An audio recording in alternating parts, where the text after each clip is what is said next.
Hey guys, what's up? It's me again. Ooh, I'm tired. I came up those stairs fast today. 17:26. It's one of my faster times. Not my fastest time, but pretty close. Sweating like crazy. But you know what? It feels good to get at the top. It really does. It feels good. When I'm done with that and I catch my breath, there's nothing that compares with doing what you said you were gonna do. I gotta recommend it to you. Write it down. This is what I'm gonna do, and if you do it, if you keep doing it, you're gonna be successful. And not just at what you're doing, but you're developing discipline, and that discipline is gonna spill over into other areas of your life. And pretty soon, you're gonna be getting up at the same time. You're gonna be doing the same things. You're gonna be doing it over and over and over again. Until it just becomes a habit, and once it's a habit, then it gets easier. So, like pretty soon I'm going to get to the point where, I just blink and I'm up 50 flights, and that's going to be great. Because there are some days when it goes by pretty fast, but there's some days when I'm dreading every step, every floor. It seems like it's going so slow. But man, you just got to keep doing it over and over and over. And that's the goal, just keep doing it, make it a regular practice, and you'll get there. Trust me, you'll get there. So, weighed myself this morning, 200.5, still trying to work my way down. This is the month, I'm going to be extremely focused, try to keep my eating in check, and it's hard, like today. Give a shout out to Jamie, a guy I've worked with for about 11 and a half years. He's today his last day. He's leaving today, going on to a different job. So, it's great to have that closure, wrap something up, say, I did that. That's one chapter of my life. I'm going to wrap that up, tie a bow on it, say that was that, and move on to the next big thing. That's what you always got to be looking at. What's the next big thing that you're going to do? And just keep building on what you've already done. So I give a shout out to him. Thank him for his dedication and all the work that he did. He was a great co-worker to have, and I'm going to miss him, but, we'll have to survive. Have to survive without him. It's just the way it is. People come and go out of your life. That's just how it is. And you just keep moving on.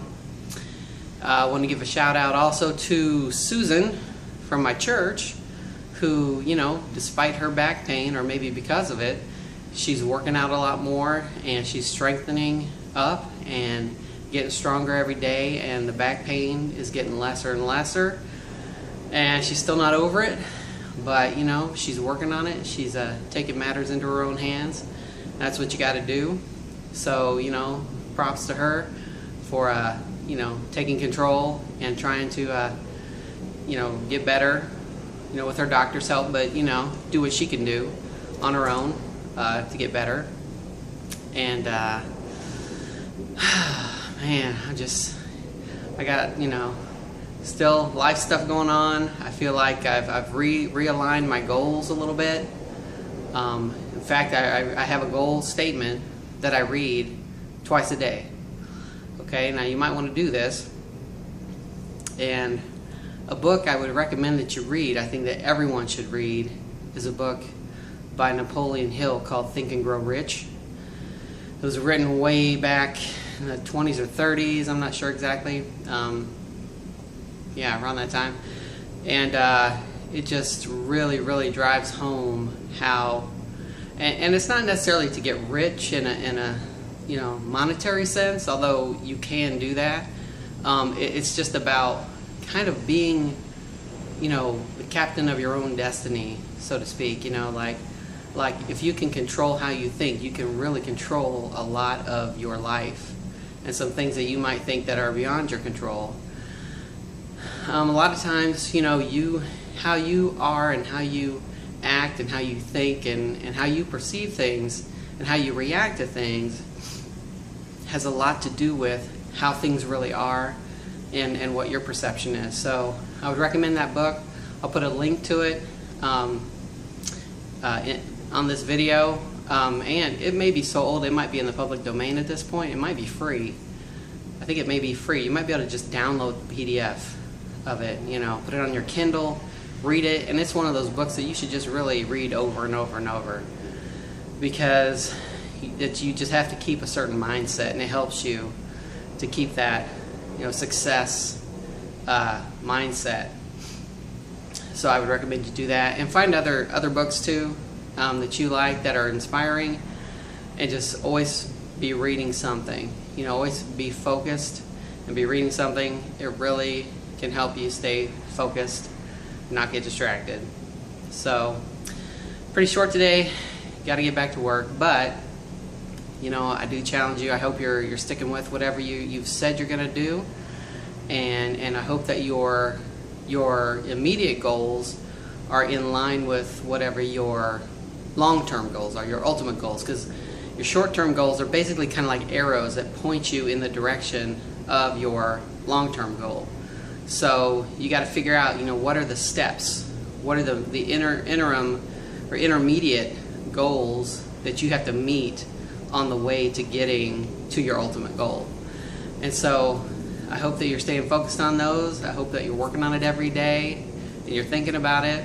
And you know, if you're like me and you're trying to you know, improve your health and be more fit and be healthier, you know, I hope you're finding activities you can do.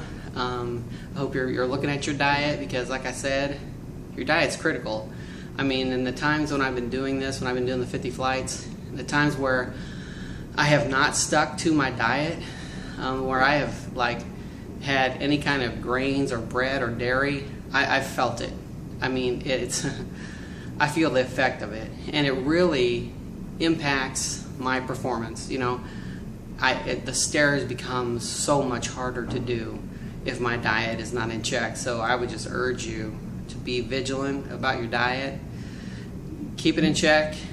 Do whatever you can to make sure you're getting all the right nutrients, eating all the right foods, and all of that. And I mean, nobody's perfect, but I mean, you just got to try as hard as you can, because it's in the long run, and even in the short run. Like within a week of changing my diet, I felt completely different. So short term, long term, it's all good. You're gonna notice it, and it's gonna help you out so much. And even in areas you don't even think about, like not just physical, but mental, emotional. Food is very powerful. I think that's why, you know, it's the Food and Drug Administration, because food and drugs are, you know, similar. They both impact how you think, how you feel, and if you pick the right foods, believe me, you're going to be thankful that you did, because it's going to improve your performance and your ability to persevere and endure, and ability to think straight. It's going to help all that. So I would encourage you to stick with it. Stick with your plan. Remember, don't rush the process. Trust the process. You're just going to inch your way to success, okay? Even if it's just an inch at a time, you got to get there. So, say stick with it. And like I say, runners run in circles, but I climb to the top. Keep on climbing. I'll see you next time.